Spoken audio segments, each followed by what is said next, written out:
Ladies and gentlemen, good day and welcome to the Nippon Life India Asset Management Limited Q4 FY2024 earnings conference call, hosted by Batlivala and Karani Securities India Private Limited. As a reminder, all participant lines will be in the listen-only mode. There will be an opportunity for you to ask questions after the presentation concludes. Should you need assistance during this conference, please signal an operator by pressing star and then 0 on your touchtone phone. Please note that this conference is being recorded. I now hand the conference over to Mr. Swarnabh Mukherjee from Batlivala and Karani Securities India Private Limited. Thank you, and over to you, sir. Thank you, Darwin. Good evening, ladies and gentlemen.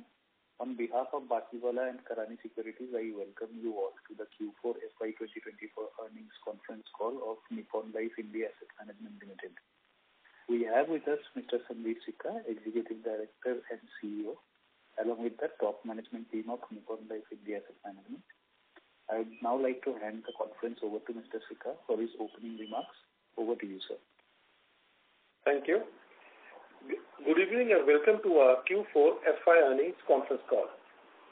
We have with us Chief Business Officer Saugata Chatterjee, Interim Chief Financial Officer Amol Bilagi, Chief Distribution Officer Arpan Saha, Head of ETF Arun Sundaresan, Head of AIF Ashish Tiwani, Deputy Head of AIF Ashish Tiwani, and Matsui-san, nominee of Nippon Life Japan. Our detailed investor presentation and press release have been uploaded on the exchanges as well as on our website. I would like to share some comments on the recent industry trends and our performance prior to addressing your questions. I'd like to start by mentioning that in FY24, NAM India has achieved its highest ever operating profit at INR 9.58 billion, up 26% year-on-year, as well as profit after tax at INR 11.07 billion, up 53% year-on-year. Further, in Q4 FY24, NAM India has achieved its highest ever quarterly operating profit of INR 2.82 billion, as well as PAT of INR 3.43 billion. Further, as stated previously as well, our equity net sales and SIP share remains well above the equity AUM owing to the consistent efforts of the business teams. We also continue to focus on diversification with specific focus on fixed income, alternate business, and offshore business. Beginning with the markets, equity markets in Q4 FY24 showed a more moderate performance as compared to the prior quarters. Nifty moved up by 3% quarter-on-quarter, while Nifty mid-cap and small-cap indices rose by 2% and 4% respectively. RBI held the repo rate steady at 6.5%, while the 10-year G6 moderated by 11 basis points year-on-year to 7.06. Coming to the data on MF industry. Industry quarterly average AUM grew by 10% quarter-on-quarter and 34% year-on-year in Q4 FY24 to INR 54.1 trillion. Strong momentum in equity segment sustained as the share of equity in the overall AUM continued to increase, ending at 58% for Q4 FY24, up from 52%.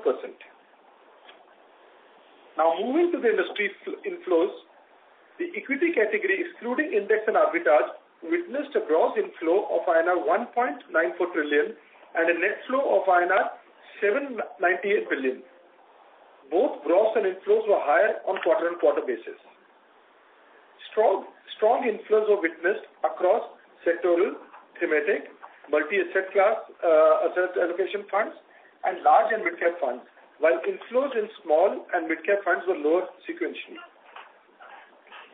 Investments via SIP route further increased, with the SIP contribution for the quarter increased quarter being INR 573 billion, up 37% year-on-year and 11% quarter-on-quarter.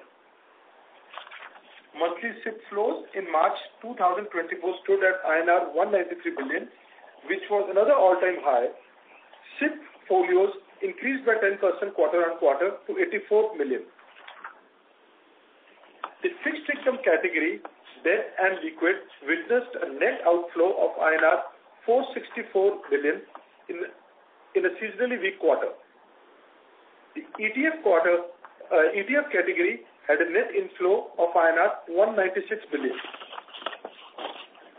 At the end of the quarter, unique investors in mutual fund industry increased to 44.6 million, that is an increase of 20% year-on-year, while the industry folios increased to 177.9 million. Now moving to our business performance. We closed the quarter with total assets under management of INR 5.24 trillion. This includes mutual funds, managed accounts, and offshore business. Our mutual fund quarterly AUM grew 14% quarter-on-quarter and 47% year-on-year to reach INR 4.31 trillion. We have had the highest increase in quarterly average AUM market share, both quarter-on-quarter at 30 basis points and year-on-year at 73 basis points amongst all AMCs. Further, on a year-on-year basis, we have been the fastest growing AMC within the top 10 players. I would now like to share a few highlights for the quarter. Starting with market share, our market share increased 30 basis points quarter-on-quarter to 7.97%, with the market share increase across all asset categories. This is the fourth consecutive quarter of market share increase that we have witnessed. Our equity market share also continues to improve. It increased to 6.76%, of which there was a 9 basis point improvement in Q4 and 58 basis point improvement in FY24. Throughout the course of FY24, we moved up 2 positions to 4th in terms of total equity mutual fund AUM, excluding arbitrage. The share of equity AUM in our overall AUM continued to increase and stood at 49.2% in Q4, up from 48.6% in Q3. Performance of most of our equity schemes remains strong, and this along with our strong distribution network, digital capability, and strong risk management helped us to deliver a near double-digit market share in net sales in equity and hybrid segment in Q4 FY24. On the segmental front, for individual AUM, which consists of retail and HNI AUM, saw further market share improvement. Individual AUM grew 10% quarter-on-quarter to 2,578 billion. Market share increased 8 basis points quarter-on-quarter to 7.74%. Our corporate AUM grew 16% quarter-on-quarter to INR 1,842 billion. We have also started to regain wallet share with large institutional clients, and this has led to the increase in the share improvement of 70 basis points quarter-on-quarter to 8.49. This is our highest market share gain in the corporate segment since June 2020. Our B30 AUM grew 9% quarter-on-quarter to INR 862 billion, which keeps us amongst the fastest growing large AMCs in B30 locations. Our market share improved 6 basis points quarter-on-quarter. This segment forms 20% of our AUM versus 18% for the industry. We continue to have large base in the mutual fund industry with 16.5 million unique investors. We are humbled to have 1 in 3 mutual fund investors in India who invest with us. I would now like to touch upon some important aspects on our systematic book. I'm happy to share there has been a continued uptick in our systematic flows over last 11 quarters, which has led to an increase in market share. Our incremental SIP flows in the quarter, we had a market share of about 15%. SIP market share increased by 305 basis points over March 23 to March 24, ending with a market share of 9.1%. Our monthly systematic book rose by 11% to INR 23.3 billion for March 2024 over December 2023. This resulted in an annualized SIP book of INR 280 billion. On a year-on-year basis, the monthly systematic book grew by 109% over March 2023, when it was INR 11.2 billion, as against 35% growth for the industry. The number of systematic transactions for the quarter increased 19% quarter-on-quarter to roughly 18.1 million. 62% of our SIP AUM has continued for over 5 years versus 28% for the industry. Moving on briefly to the ETF segment, we continue to be one of the largest ETF players with an AUM of INR 1,115 billion and a market share of 16.7%, which increased by 135 basis points quarter-on-quarter. Our gold ETF remains the biggest ETF in the industry. Our share in the industry ETF folios is 60%. We have 61% share of ETF volume on NSE and BSE. Our ETF average daily volumes across key funds remain higher than the rest of the industry. During the quarter, we launched 2 new products to further strengthen our passive offerings, namely Nippon India Nifty Bank Index Fund and Nippon India Nifty IT Index Fund. Moving to our distribution franchise, building a robust digital strategy has been a strong focus for NAM India. We are leveraging the ever-changing digital horizon to stay relevant and in line with the growing consumer expectations. Our digital focus has enabled the ingrained digital focus that we have built at Nippon India Mutual Fund has enabled to continuously enhance our digital aspirations, be future ready, and yet provide a lucid online experience for our investors and franchise. Digital purchase transactions rose to 6.6 million in FY24, up 100% year-on-year. We have witnessed close to 40% increase in Q4 FY24 compared to Q3 FY24. The digital channel has contributed 60% to the total new purchase transactions in FY24. Our physical distribution base is well diversified with a wide presence in 263 locations across the country. We have over 1,400 distributors in total and roughly added 3,400 distributors for the quarter. Now, I would like to briefly update you on our subsidiaries, namely AIF and Singapore subsidiary. Starting off with our AIF, as mentioned in past, AIF continues to be an important focus area for NAM India. Under Nippon India AIF, we offer Category 2 and Category 3 alternative investment funds and have a total commitment of INR 61.9 billion across various schemes. The company has started broadening its focus across asset classes and strategies. Towards this end, we have recently launched a performing credit AIF and long-only small-cap equity AIF. Fundraising is currently underway and both have undertaken their initial closing.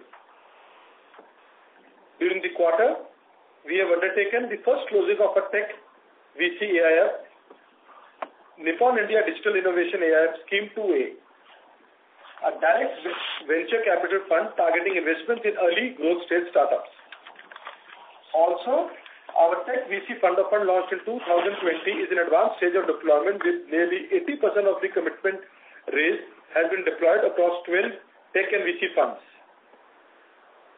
On the offshore front, we witnessed good inflow in the quarter from various international geographies, and we remain positive that this trend will continue in future. We will remain focused on fundraising from international markets and are looking at business opportunities with subsidiaries, associates, and larger network of Nippon Life Group. Nippon Life Japan remains committed in supporting NAM India for international operations. We continue to see interest for India from conventional markets like Europe, Middle East, Japan, and from unconventional markets as Latin, Thailand, and Korea. Now on our financial performance. For Q4 FY24, revenue stood at INR 4.68 billion, up 34% year-on-year and 11% quarter-on-quarter. Other incomes stood at INR 0.92 billion, up 132% year-on-year and down 14% quarter-on-quarter. Operating profit stood at INR 2.82 billion, up 41% year-on-year and 12% quarter-on-quarter. Profit after tax stood at INR 3.43 billion, an increase of 73% year-on-year and 21% quarter-on-quarter. On a full year basis for FY24, operating profit grew by 26% year-on-year to an INR of 9.58 billion, and the profit after tax grew by 53% year-on-year to INR 11.07 billion. As mentioned in past, we have a stated dividend policy to distribute 60 to 90% of our profits to our shareholders. For FY24, the Board of Directors have declared a dividend payout of INR 16.5 per share, that is 99% of net profits. This includes the proposed final dividend of INR 11 rupees per share. Overall, FY24 has been a strong year for the MF industry and more so for our company. We look forward to FY24 and hope to achieve another positive performance. With this, I would like to conclude my remarks and open the floor for questions. Thank you very much. We will now begin the question and answer session. Anyone who wishes to ask a question may press star and 1 on their touchtone telephone. If you wish to withdraw yourself from the question queue, you may press star and 2. Participants are requested to please use handsets while asking a question. Ladies and gentlemen, we will now wait for a moment while the question queue assembles.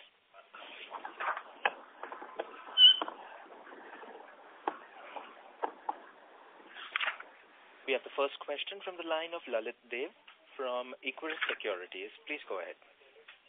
Yeah, hi. Thank you for the opportunity and congrats on a good set of numbers. So first question was on, in this quarter, with the strong growth on the AUM side, so we have seen some reduction in yields. So could you give us a broad segment, like segment-wise yield breakup, and also the reason for lower tax rates during the quarter? Lalit, I'll request my colleague Amol to answer this question, please. Thanks, Lalit. So, hi, Lalit. So, on the yield side, Lalit, we have seen a 1% decline on quarter-on-quarter on the yields. And 1 basis point. So, 1 basis point quarter-on-quarter decline in the yield. So, if you exclude the ETFs, the blended decline has been marginal at 0.5 basis point quarter-on-quarter. And for the segment-wise yields, for equity, the yield stands at 63 basis points. On debt, we would be around 25 basis points. On liquid, in the range of 10 to 12 basis points. And on ETF, it would be around 15 basis points. On the tax? Sorry? Yes, so on the tax side as well. Yeah. On the tax fund, for the quarter, primarily due to a movement of some of the investments from short-term to long-term, which has resulted in the reduction of tax rates. And also there has been a reversal of provision for previous years post the completion of tax assessments. So these are the two factors which have affected the lower tax rates for the quarter. Okay. And this ETF 15 basis point includes your gold ETF also, right? And then newer money which is coming on the EPFO side as well. Yes. Sure. And so and this quarter we have done really well on the employee expenses side, and there was some marginal increase on the other expense. So going ahead for FY25 and FY26, what is the outlook on the expenses side? Okay. So on the expenses side, very difficult to predict, but probably it should be in the range of 8 to 10%, excluding the ESOP cost for the fresh stock granted. So it should be in the range of 8 to 10%. Okay. And any new plans for ESOPs on this? Yeah, so today the board has approved a grant of some ESOPs, and the potential impact of that cost would be around, over a period of 4 years, it would be around in the range of 85 to 90 crores. Oh, okay. Sure. Thanks. Thank you. The next question is from the line of Madhukar Ladha from Nuvama Wealth. Please go ahead. Hi, good evening. Congratulations on a good set of numbers. So, two questions actually. First, on the ESOP cost that you just mentioned, of about 85-90 crores over a 4-year period. Can you give me a split over the next 4 years? And second, admin and other OPEX has seen a sharp jump, both on a year-over-year and on a QOQ basis. So, what is happening over there? And similarly, even the fee and commission expenses. So, some sense on, what the normalized run rate of there would be, that will be helpful. And third, even our other income, this quarter, we didn't have any big movement in equity, so the indices have been fairly sort of just about a 2.8% move on the Nifty, but and the yields have also been fairly stable. So, what has driven such a strong performance even on the other income? Some color of there would be helpful. Yeah, thanks. Yeah, thanks, Madhukar, for the question. So on the ESOP cost, so we are expecting about 49 to 50% of the cost to come in the first year of the next financial year, basically in this financial year, and then will taper down over the next 3 financial years. In terms of admin expenses, out of the incremental cost quarter on quarter, about 30 to 35% cost will be one-off expenses, and the rest would be in normal course of business on account of marketing IT spends that we are doing. On the fee and commission part, this is directly linked to the business. So our alternate and PMS business is directly into the business of that. So as the revenue grows, it also results in the increase in the brokerage cost. And the last question was on the other income. So other income is purely mark to market. There is no one-offs or nothing to add on that. Got it. That's all. Congratulations and all the best. Thank you. Thank you. Ladies and gentlemen, if you wish to ask a question, you may please press star and 1. The next question is from the line of Prayesh Jain from Motilal Oswal. Please go ahead. Yeah, hi. Congratulations on a good set of numbers. So firstly, if you look at your expense ratios to, as basis points of AUM, that has come out pretty strong pretty healthy in this quarter and this fiscal. How should we think about this from a, say, 2 to 3 year standpoint as basis points of AUM? How would the trajectory be in terms of spending, and which element of the business are we really investing in to kind of see any elevated expenses? So, Prayesh, I think broadly from our perspective, I think as we mentioned in past, expenses overall, I think going forward you will see, and we've been saying in past also, more operating leverage. As the AUMs grow, I think the expenses, we do not expect any significant increase in expenses. Broadly, the only area where we will keep investing is going to be digital. We'll be investing substantially in digital and the brand. And these are the only 2 areas. The other area that you may see us investing will be in the alternate business, which is at the Concall level, not in our AIF, where I think we remain open to acquiring new skill sets wherever required. So that again will be more on the human capital side. Okay. And sir, just as you alluded to the alternate piece, how do you see this business scaling up to, say, in the next 3 years time frame? What AUM aspirations you would have for this segment? Well, I think it will be difficult to put a number for AUM, but aspirationally, I think our the intent is that today about 95% of the revenue of the overall company comes from mutual fund. How do we keep reducing that? And that will help by increasing the overall business coming from AIF and offshore. So we do not want to, overall, as we've been talking in these quarterly calls, whether in mutual fund or AIF, we do not want to target AUM. Our focus will remain on profitability. Okay. And sir, on offshore piece, how do you, where are we in terms of, different geographies, and what is the scale up that we can expect? Are we in advanced stages in any of the geographies to launch new products? Where are we in that sense? I think in offshore, let me admit, while we have seen a very strong performance on the mutual fund side, a lot of new things happening on AIF, offshore has taken a little more time than we thought. But I think there's a lot of work that is happening, and we believe over the next 2-3 years you'll see some positive things, because a lot of offshore many times becomes a binary, it's 0-1. It takes more time. So, but I think from a geography's point of view, needless to say, we'll continue heavily focusing on our home base, which is Japan, trying to get more Japanese money into India. That will be our main focus area. Even the new fund that we mentioned about, the AIF Tech Fund, I think the majority of the LPs that we are talking to are from Japan. So Japan will remain as one of our focus areas. But other than that, I think India continues to attract money from various markets. I think we've seen some money coming from Latin this quarter. And overall, our AUM, offshore AUM grew 52% in this financial year. Okay. And last question, out of the current SIP run rate, how much would be, say, via the non-Nippon digital route? So in a way, sourced from, not from Nippon's website, but from outside. How much of the SIPs would be coming from that? Well, I'll request my colleague Arpan to take this question, but I'll just as a philosophy, we do not want to differentiate between what is coming from our side and others, because I think the idea is we want to create an ecosystem for the investor to have a good digital experience with us. But having said that, Arpan, if you could please take this. Yeah, sure.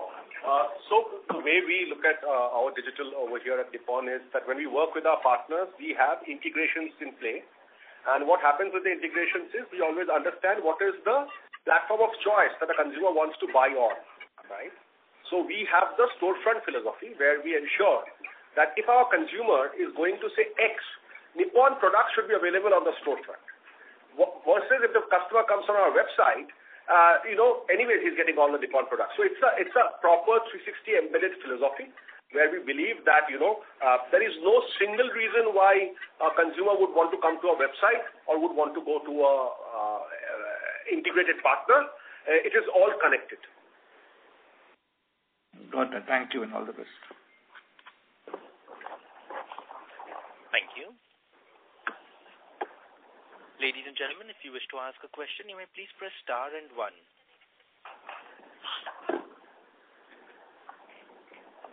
We have the next question from the line of Swarnabha Mukherjee from B&K Securities. Please go ahead. Hi. Thank you for the opportunity. So, 3 questions from my side. First of all, just wanted to understand that the restrictions that we have put in terms of the SIPs and the STPs for the small cap fund towards the end of March. So, would we see, for Q1 going ahead, would we see any kind of changing dynamics in terms of the SIP flow, considering that that particular fund would have been attracting a considerable amount of flows? So, wanted to understand from that point of view, how should we think about going ahead on our overall, say, SIP flow book?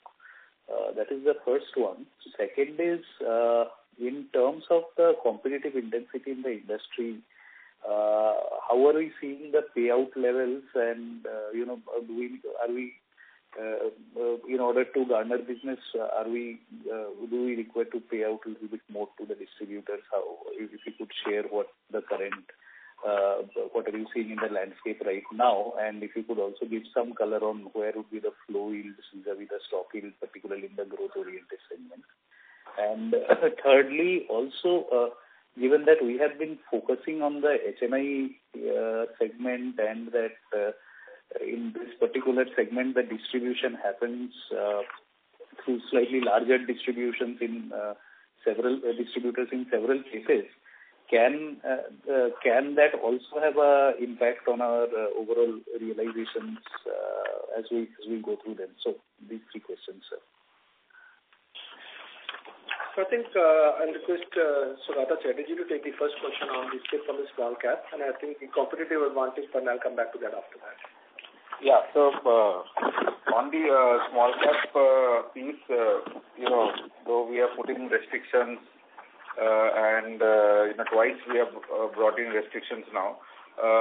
The good part is, in the past and even after the second limit introduction, our SIP inflows have primarily been in the less than 10,000 rupee bracket perpetually, wherein 75 to 80% of our SIP investors do come in that space. And hence, after introduction of the new limit also, we haven't seen any sizable reduction in our flows, which is what has been our strength historically. Whenever we have built this SIP book in our system, especially in the small cap fund, it has been in the smaller ticket space. And on the other side, we are also actively now, like we had mentioned in the previous call, we are seeing sizable inflows in our other schemes, like the multi-cap fund, large-cap fund. We have the value fund. There are multiple funds wherein we are getting now good inflows, which is sort of de-risking our, tilt towards small cap. And I think going forward, this will be the way we will plan our business on the SIP side. Understood, sir. First part, yeah. The second one, I think the competitive pressure coming because of new AMCs doing higher brokerages and all. I think the way we see it, I think as stated in past, our focus remains on profitable growth. We do not want to get into any price war. I think we are very clear that I think for us, overall AUM is, while it is important, but profitable AUM is more critical. And that's exactly the reason to also mix it with the second question. We'll continue focusing on retail part even more, while HNI market share continues to grow for us, but retail we believe is more sticky and more profitable and more difficult to build, and also remains more sticky. To the extent, I think, since we talked about the small cap fund earlier at this, so you'll be happy to know, I think, while there have been restrictions on small cap fund across the industry, and also for the month of March, February over March, industry saw an outflow of about 4,000 crores. But while we are the 25% of the industry size, what the outflow that we saw was only 2% of the industry, because we are very, very highly retail, and the top 10 investors in our small cap fund constitute less than 1%. So the retail adds stickiness and profitability, and our focus will remain to execute, to go the difficult way of building business, which is retail, small ticket size, more sticky and more profitable from a long-term point of view.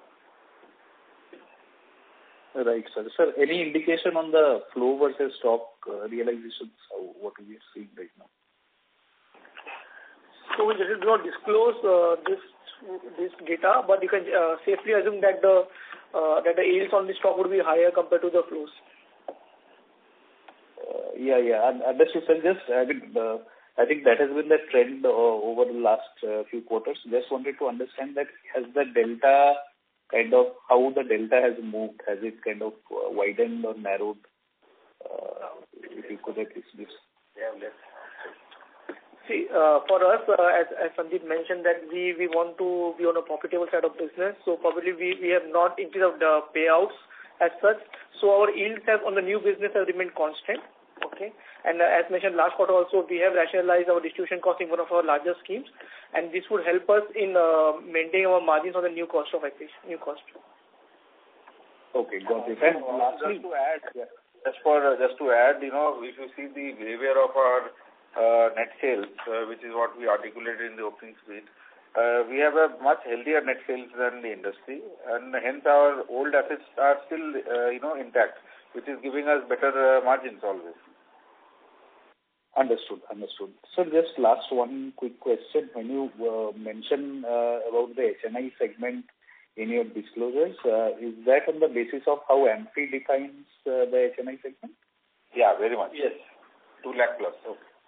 Yeah. Okay. Understood. Thank you. Thank you so much. Thank you. We have the next question from the line of Shreya Shivani from CLSA. Please go ahead. Yeah, thank you for the opportunity and congratulations on a good set of numbers. Most of my questions have been answered. I just wanted a clarity that on the staff cost, did you mention that if the major increase that will happen next year onwards will be on account of ESOPs and not really any addition to the staff count, right? I should assume the staff count to remain at the 1,000 level for the next foreseeable future, or will there be some additions on that side as well? Yeah, I think your understanding is correct. I think broadly the staff, number of staff will not increase substantially. I think other than the fact that in our subsidiaries we may add someone more to grow our business, to invest in acquiring certain skill sets. But broadly your understanding is correct. And the overall mutual fund business, today there are 1,000 plus, that number will not change substantially. Got it. And just also on the admin cost, is there anything, the pickup for the last two years has been strong on this cost. Is this in line with the growth in business, or was there anything incremental that has happened? Yeah, hi Shreya. So Amol here. So on going back on that employee cost, so there would be normal increment that you would see in the employee cost, so that would be there. On the admin cost, probably the run rate would continue, and this is mainly due to the investment that we are making in our digital assets and. Okay. And probably we may add some branches in this financial year, but that would not have a major impact on our overall. Because it will be the smaller citizen towns, not the smaller. We are already 263 locations, so the smaller citizen towns, the cost will not be high. Got it. Okay, this is useful. Thank you. Thank you. The next question is from the line of Lalit Dev from Equirus Securities. Please go ahead. Yes, sir, just one question. So, what will be the ESOP cost for this year and in this quarter as well? Are you talking about ESOP cost? Yeah. What was the ESOP cost for FY24 and as well as in quarter 4? Yes, it should be. So what I mentioned, the expected cost of the ESOP for over a period is going to be the range of 85 to 90 crores. Of that, 50% of the cost would come in this financial year. No, that will be for FY24. I was asking for FY24, in the current year cost. So in FY24, the ESOP cost would be around 7 crores. Sure. Thanks. The next question is from the line of Madhukar Ladha from Nuvama Wealth. Please go ahead. Hi, thank you for taking my question. Can you comment a little bit about our flow market share, how that has been? Q2 was very strong. In Q3, there was a little bit of moderation. So Q4, I wanted to just get a sense of whether that is sustaining or not. And you just mentioned the ESOP cost number for this year. Can you just repeat that actually?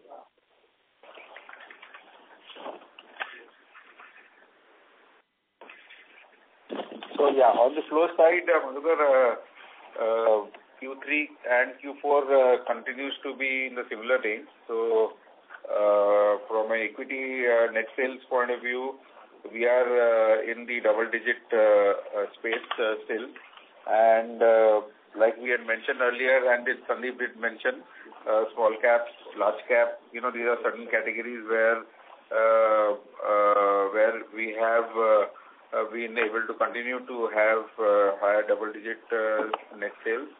And when we take the entire year into aggregate, we also conclude the year with a high double-digit net sales market share for the full year. Great. Congratulations again. And on the ESOP cost number for FY24, can you repeat that? Just to clarify, all these net sales what we mentioned is X of arbitrage. Yes, thanks. Okay. Hi, Madhukar. So, Madhukar, on the ESOP cost, there are 2-3 things that probably you need to consider. First is that we have come up with the ESOP grant after 3 years of period, 3 years. So, the last ESOP which was given was in 2021. So that's why the ESOP cost for FY24 was only 7 crores. However, this year would be substantially higher given that there's a fresh grant that is happening. And also this would help us in retaining the talent, and that would help us in ensuring the fixed facility cost does not increase beyond a certain limit. Sure. Thanks a lot and all the best. Thank you. To ask a question, participants, you may press star and 1 on your touchtone phones.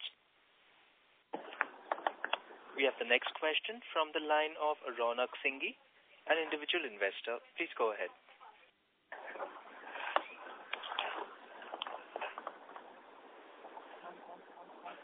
Ronak, your line has been unmuted. You may proceed with your question. Yes, good evening. Congratulations for achieving this highest operating profit this year.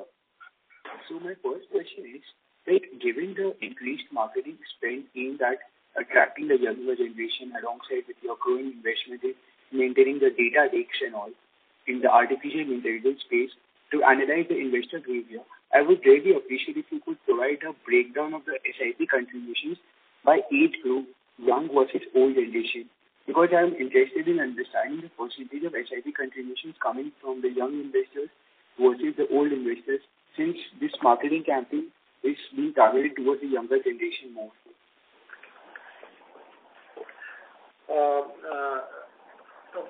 Ronak, I think if I could understand, your voice was a little faint, but I would like to just share with you a lot of things that you mentioned we are using internally. Where the artificial intelligence, demographic features, and how to market to our investors, And I think one of the reasons for our strong sales, our digital presence, is that because that cannot happen manually. So we have been using a lot of these tools internally. And to the earlier question which was asked by one of the earlier questions, where I think the future investments, I think this is an area we'll continue investing for in future also. We do not give breakup of the age, background of all our investors and SIPs in the presentation, but I want to share with you, we use it for business for sure. Okay. So my next question will be, so since you said the number of staffs has been increased, but I can see a slight reduction in the employee expense cost on Q1Q basis. So is it due to outsourcing? So it is mainly due to the PLI provision that we keep on doing on quarter-on-quarter basis, so that could be the reason for that. Reversal of provision. Pardon, sir, I cannot hear you. So we keep on doing our performance incentive quarter-on-quarter, and based on the numbers, we keep on adjusting the provision. So the downside could be because of that. So pardon, can you please repeat? Actually, your voice was not audible. I think there's some challenge at your end here. Sorry to interrupt, sir. Ronak, you have a bad connection. The line for you is not very clear. May I request you to please use the handset while you're speaking? Okay, sure. I just want to clarify that what provision are you talking about because of the reduction in the employee expense cost basis? So this is basically the performance incentive or the bonus that we give out to the employees. So this we keep on reviewing quarter-on-quarter basis, and based on the management estimate, we keep on adjusting for that. So the decline in quarter-on-quarter is due to that reason. Okay. Thank you, sir. Thank you so much. Thank you. The next question comes from the line of Bhavin Pandey from Athena Investments. Please go ahead. Hey, am I audible? Yeah, Bhavin, please go ahead. Yeah, congratulations on great set of numbers. Just sort of wanted to understand what sort of growth are we looking at both in the MF space and in terms of alternate space as well, in terms of the numbers, if you could give out in terms of AUM growth. I think we will not like to comment on the future growth. I think we believe we are in a sunrise industry. The industry will continue doing well. I think as a management team, we believe our job is to continue execute, and our focus will be on profitable growth. So I think do not want to, I think because it will be unfair to put numbers, at this point of time, because ultimately this business is also cyclical because of the capital markets. A lot of things keep changing. And the reason of saying this is because I think when we look to future, we should be conscious of the fact that market cycles also have an impact. Mark-to-market revenue, everything that we do has, So this year the business has been good. There has been very strong tailwind of the markets, and I think we've executed well. So we'll continue focusing on our execution and focus on profitable growth. Okay. Secondly, in terms of product offerings, is there anything on cards, both especially on the MF side, sort of to maybe offer more products in large or mid category? So from our product suite point of view, we have a very good product suite at this point of time. We do not see ourselves, if you have seen over the last 3-4 years, we have not been coming out with NFOs. I think we believe, to focus on our existing schemes and scaling them up.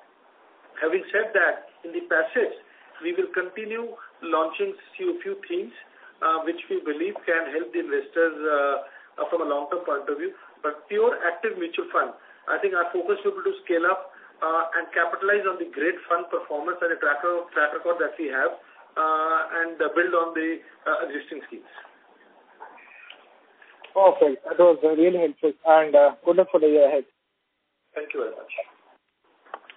Thank you. We have no further questions, ladies and gentlemen. I would now like to hand the conference over to the management for closing comments. Over to you, sir. Yeah, thank you for coming for the call. Thank you. On behalf of Batlivala and Karani Securities, that concludes this conference. Thank you all for joining us. You may now disconnect your lines.